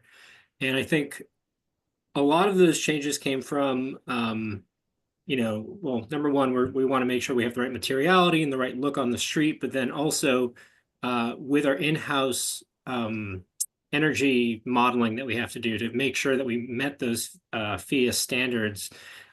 We start to tweak window locations, window sizes. So you'll see that those have kind of been modified to, get us closer to our goal. With Passive House standards, if you have too much glazing, it's a problem. You get a lot of heat gain. The units become uncomfortable. So we're trying to balance aesthetics with daylight and also occupant comfort. So you can see on this, this is the elevation on Temple Street. And then going down the back to our new Sewell Park. So this is the building's main entrance on Temple. And we have changed the materiality as well as the entry sequence to kind of give it a little bit more prominence with a nice glazed brick. Next slide. Yep. Okay.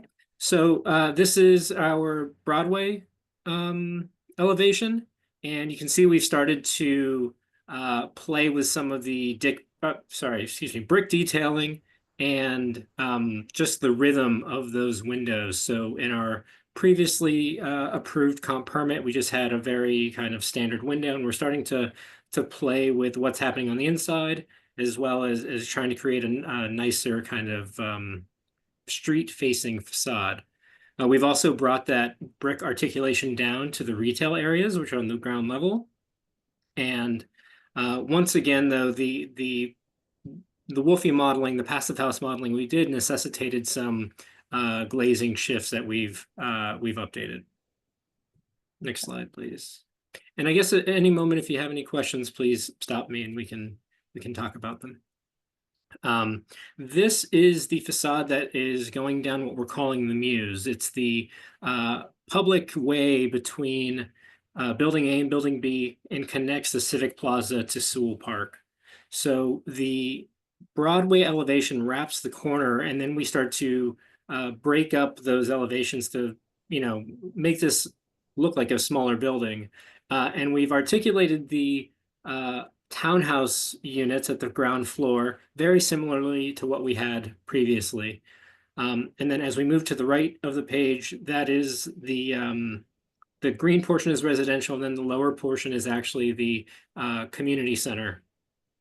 And once again, glazing and structural kind of coordination, Passive House and structural coordination needed,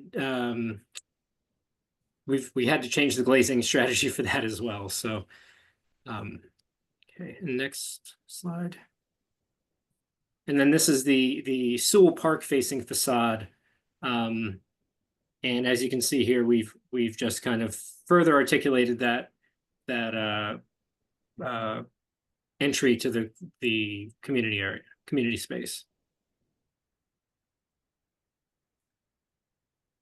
believe those are the major design changes. Sorry, not major, insubstantial design changes that have happened. It's just been tweaking these, tweaking the facades that they work with the modeling that we've been doing in-house. If there are any questions, we can take them. Otherwise, Carla will talk about the approvals that have been requested. Sure. Thanks, Darcy, or Madam Chair, would you like me to continue or? I think I would have questions on the elevations, but would you prefer we just finished and then go back? Why don't we finish? If you don't mind, I'll just say my piece, and then I guess we can move into a full discussion of the facade, the fenestration changes. You know, I'd like to thank Emily. She laid out very well in her staff memo the process that we're going through, a request for insubstantial changes, as well as the legal standard. And so I'd just like to remind the board tonight that really the only determination that's being made is whether or not the changes requested are insubstantial. Luckily, you know, the CMR, or the regulations that apply, provide very good guidance on what is substantial and what is not substantial. You know, I won't go through all those factors right now because I know you have them in front of you in your board memo, but just to keep in mind things like an increase of units by 10% or more, or an increase in height by 10% or more. Those are the categories of changes that are really in that substantial bucket. But other things like a decrease in housing units, changes to kind of style and materiality and color, those are considered insubstantial under the regulations. So again, we can move into your questions, but I'm happy to address any particular changes or anything in the red line that you'd like to discuss further. Thank you. Madam Chair, I just have maybe 2 more quick slides and then we'll just back up. So just so everybody knows, because again, this is really focusing on assuming that the board and everyone would be interested in kind of knowing what happens next. Our goal is to break ground in spring of 2025, starting the demolition and site enabling and getting the buildings going. The path forward for that is finishing up all of our permitting and city approvals, which is going along really nicely. We'll be filing for our building permit for building A in 2024, hopefully, and building B early 2025.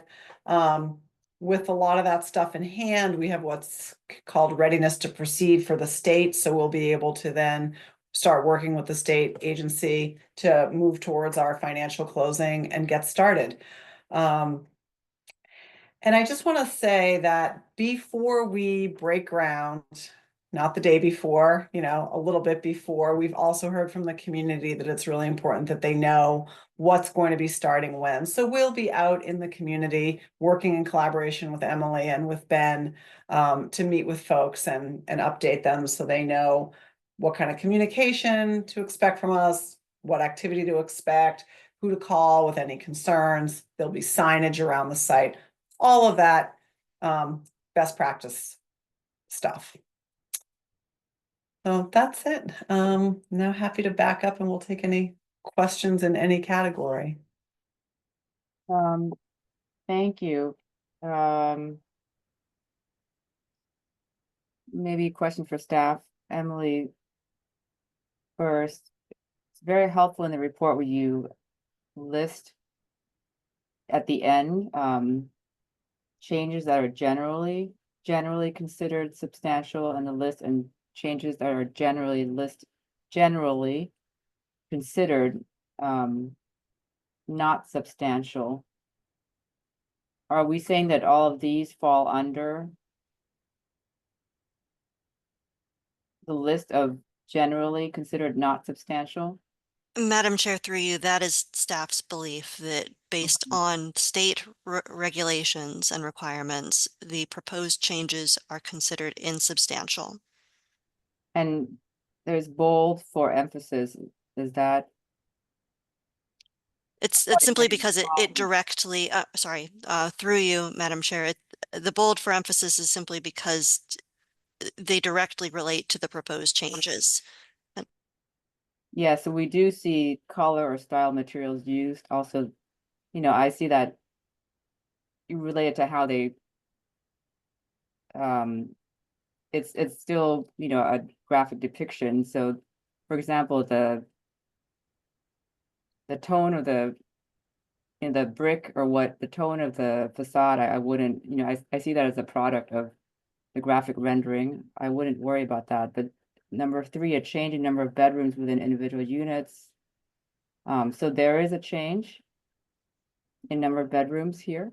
I think there was just a switch, Emily. Oh, Emily, you should respond to that. I'm sorry. No problem. Madam Chair, through you, I believe there is a slight change in the number of bedrooms, but there was no change in the number of units. And that is directly related to insubstantial versus substantial changes. Okay, just wanted to make sure. Thank you. I guess board members, what do you have? We could start with board members. Brian Cook.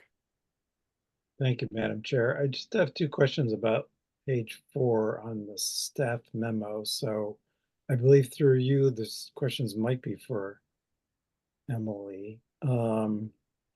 There's some urban forestry staff and engineering staff concerns that were raised. Are those within the purview of the board's decisions tonight? Madam Chair, through you, I'm smiling because those have been determined to be addressed today. There was, I think, some misunderstanding about accessibility in the civic space, and some additional clarification was provided to staff, demonstrating that the civic plaza is clearly accessible. So staff have recanted those concerns. Okay, so where you say, for example, strongly recommend redesigning to provide an ADA compliant entrance. Now you have an understanding that it does comply and you will revise the report. Correct. So Madam Chair, through you, the staff memo does not need to be revised. It should be corrected on the record, which this public meeting is on the record, that there are accessible entrances, multiple accessible entrances to the Civic Plaza. So while there are some steps that are shown in the changes up to that Civic Plaza, there are no concerns with that change. There are other areas within 5 to 10 feet that are fully accessible. Okay, Brian Cook, did you have more? Yes, just the updated waiver list. We've been through doing waiver lists and conditions of approval, but through you, Madam Chair, to Emily, can you explain, Emily, what is within the purview of the board with respect to the updated waiver list versus the conditions of approval? Madam Chair, through you, it is within the board's purview to determine whether to approve these waivers. The board, for 40B comprehensive permit projects, it should be noted that waivers should not be withheld unless there is significant concern about the public interest. We believe that these waivers are for insubstantial design elements. So again, it is within the board's purview on whether to approve those waivers, but we are recommending approval at this time as in part of insubstantial changes. Great, that was my question. Thank you. Through you, Madam Chair, just wanted to clarify that the waivers are associated with insubstantial changes. Therefore, if we determine that the changes are insubstantial, it incorporates the waivers. Yes, it seems to be, writing out of what was presented to us graphically, right? Reduced fenestration, so that was shown in the clouded areas. Some dimensional changes. So it looks like the waiver list is the same as what you have clouded. Is that correct? Yes, that's correct. Okay. But you're just spelling it out and giving the dimensional and the information and ratios. Yes, correct. The engineering staff took a look at our bubbled new plans and said, as a result of that, you need to do these minor modifications to your waiver list. Got it. Other board member comments? Questions, Susia? I have a question on the UTL documents, page A1 dash 1R. Towards the bottom, there's a list of 3 landscape changes. Are this from last time? It says reduction in permeable paving site-wide. Reduction in tree quantities from 15 to 9. Those changes were as we were going through the design with Future Green, and getting actually more of the on-site kind of characteristics where site walls were going to be, and more of that kind of coordination. It led us to modifying the design. At the end of the day, we are still surpassing the required green score that we need. Okay, that was the architect, so please identify yourself. I'm sorry, Tony Sanchez with UTL. Can you just point out where those changes are and the extent to which? I mean, going from 15 to 9 trees is, pretty substantial. For me, but the reduction in permeable paving, what is that being replaced in? If you could just point it out on a site plan. Sure, this is Tony Sanchez with UTL. One moment.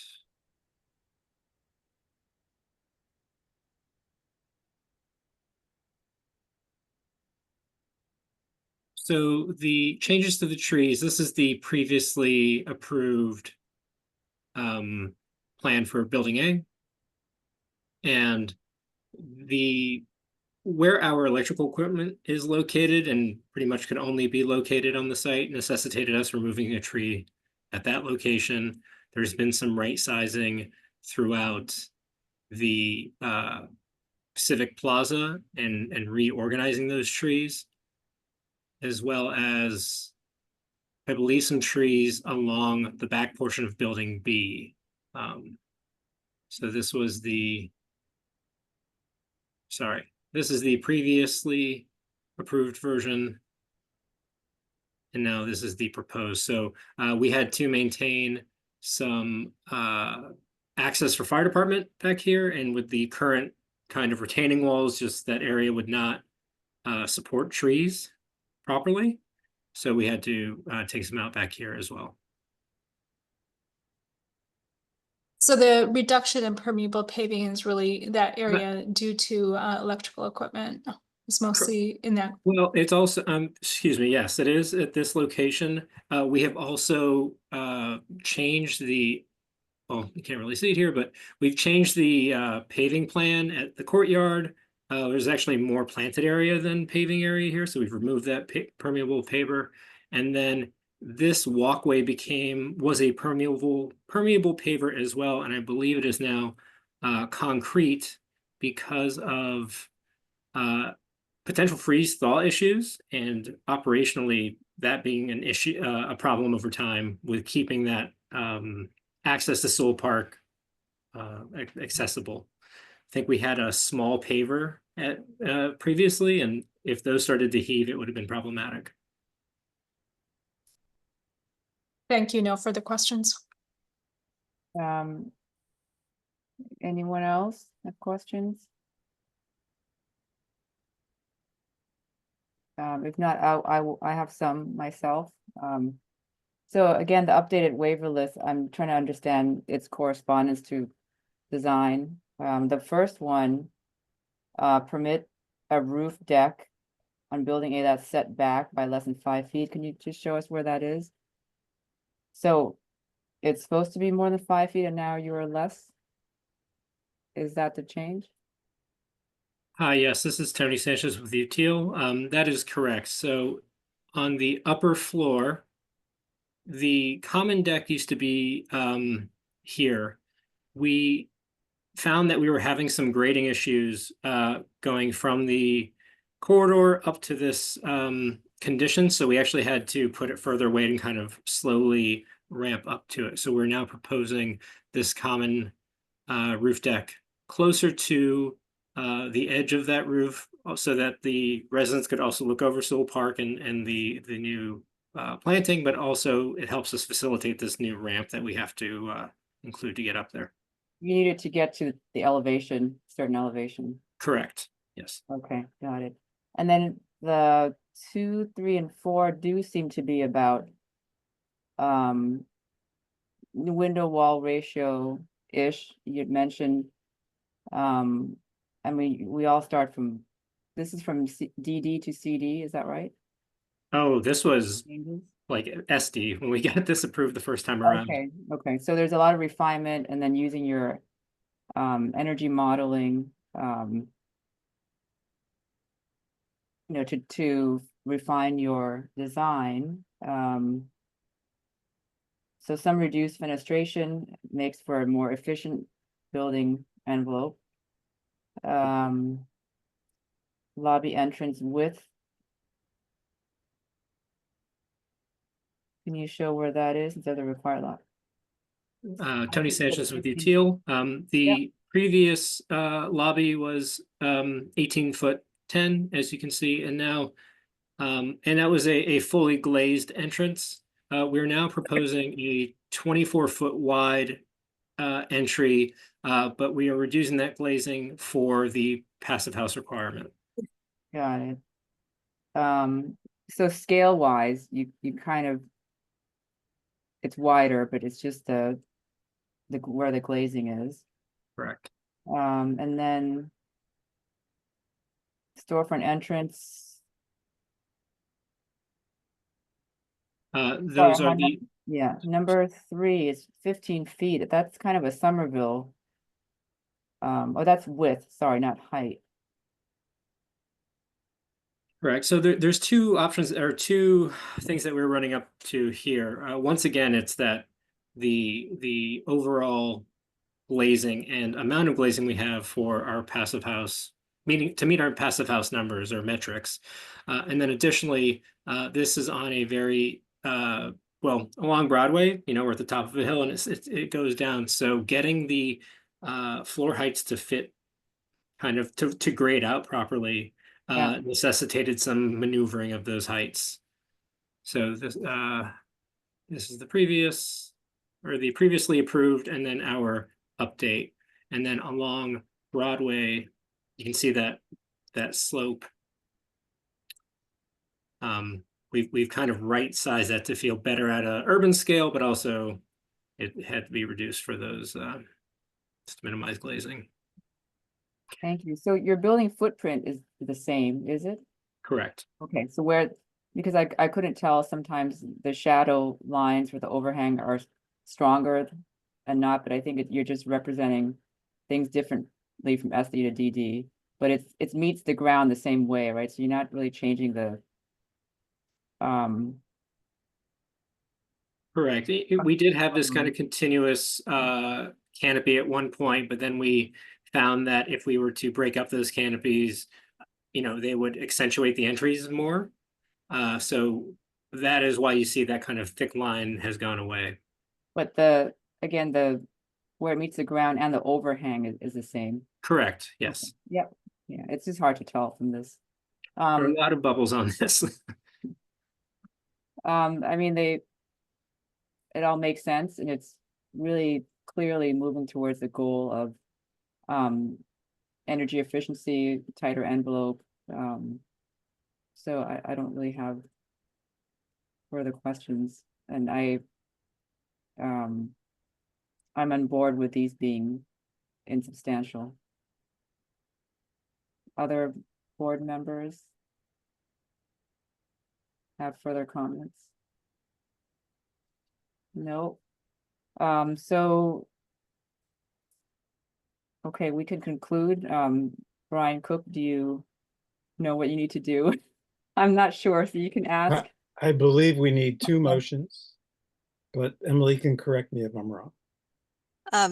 Madam Chair, Member Cook, or Madam Chair, through you, I did want to note too, before we get to the motions, we do have 2 city councilors in attendance. I didn't know if you wanted to see if they would like to be recognized. I also wanted to note, I see that we have a member of the public who has their hand raised. And I did want to note that this is a public meeting. This is not a public hearing, so there is not a specified time for public comment. Although it can be accomplished at the discretion of the chair. So I wanted to see, Madam Chair, through you. Sure. Let's recognize the counselors and then we can have the one public comment. All right, Madam Chair, I see Councillor Jesse Klingon has raised his hand. I am allowing Councillor Klingon to speak. Councillor Klingon, you should be able to speak. Thank you, staff and everybody on the call here. I by and large, I want you all to support these insubstantial changes. I do want to ask one question though, related to change number 49 with the designation of the Sewell Street lot to the city's designee. And I just want to make sure, at least I go on record of saying that, it's been my intention. I've asked the developer for this change specifically to deed it to the Somerville Community Land Trust so they can build affordable housing units on it. So I haven't seen the language until tonight. But my hope is that, that nothing's changed in that sense, that it's still going to be the Somerville Community Land Trust as the designee, and that we can trust that based on the language here. I'm reading condition 49. It is more general and vague here. It says provides additional clarity on deeding lot 4 for the development of affordable dwelling units. Does the applicant's team like to comment and respond to Counselor? Well, I think it'd be for Emily. Who came up with the language? Our legal people? Madam Chair, through you, we provided the language, city staff provided the language, coordination with our law department, and it was I believe it was confirmed with the applicant team that there are no concerns. But this allows the city to designate the trust to receive that parcel. Okay, great. Yeah, so then this is really good. And I hope you all will support these proposed changes. Thank you all. Have a good evening. Thank you. And thank you to the development team and to Beacon and everybody, Robert Korf and his team. I'm really excited that this is still moving forward. I really appreciate this update and just really excited to keep things moving. So thank you. Thank you. Madam Chair, through you, I did just want to recognize that Darcy is unmuted. So if she would like to speak further to that. Yes, go ahead. Oh, I was just saying thank you. I don't have anything to add. That is absolutely the intent. Thank you, Madam Chair. Okay. We have another city councilor. Madam Chair, through you, I do see Councillor Jake Wilson on the line. I do not see his hand raised. Councillor Wilson, I am going to unmute you. My apologies if I'm misconstruing your presence.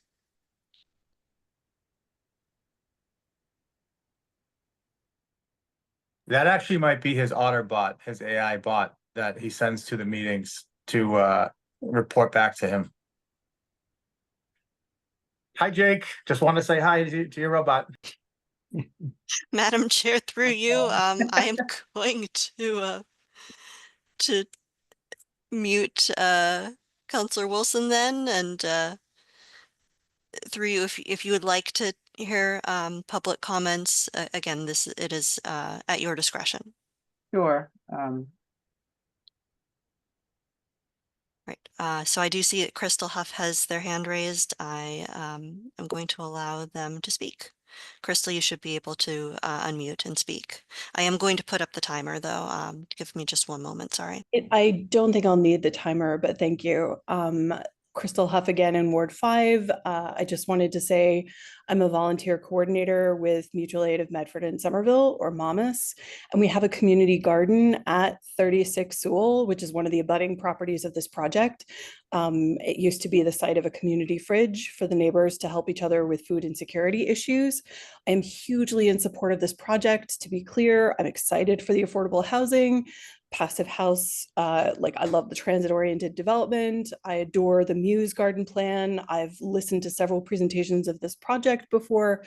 I just realized that I also had a responsibility here that I had forgotten that I should say something about directly to the development team. The MAMAS Community Garden that I help manage at the abutting property is a wheelchair accessible garden that we use to grow food for neighbors who are food insecure because it used to host a community fridge. There are several disabled neighbors who are accustomed to supplementing their grocery budget with food grown there. And we anticipate that the garden and particularly its accessibility will be disrupted if not removed due to this development. I think that the benefit to the community is totally on like stellar. I just want to highlight to this team that is a thing that we have tried to make sure continues to be baked into the thinking about this project. And now that I know that Adam Dash is also attached to this project, he has my contact info if the team wants to reach out to me and talk about it more. But I also trust his judgment, and I'm in support of this project. I want to make sure that the development team has more information if needed. Thank you so much. Thank you. Well, Through you, Madam Chair, we'd be happy to reach out and talk with Crystal to learn a little bit more about this. I just pulled it up on Google, just trying to take a look at where it is, but it'd be much more effective to chat with her if appropriate. Thank you. Should we move to a vote? Emily? Madam Chair, through you, I don't see any other hands raised, and I would just like to note that this, I believe, would be 2 votes, one to determine that the changes are insubstantial, if that is the board's determination, and then the second one would be to approve the changes to the comprehensive permit, specifically the proposed changes to the finding for and the conditions of approval. And to determine, I'm sorry, I left out the waivers, and that to determine the changes are insubstantial and approve the waivers as part of that first motion. Okay, Brian Cook, are you Yes, ready? yes. Motion number 1 for 299 Broadway. I move to determine that the proposed changes are insubstantial and to approve the waiver changes. May I have a second? Seconded. Seconded by Zach Zaremba. Vote, roll call. Zach Zaremba, Yes. Brian Cook, Yes, Susia Dalian, Yay. and Rockelman. Yes. Motion carries. The second motion, All right. please. second motion for 299 Broadway. I move to amend the decision to accept the proposed changes to the findings and conditions of approval for the comprehensive permit. Can I have a second, please? Second. Second by Susia. Vote, Susia, Yes. Zach Zaremba, Yes. Brian Cook, Yes, myself, and Rockelman, yes. Motion passes.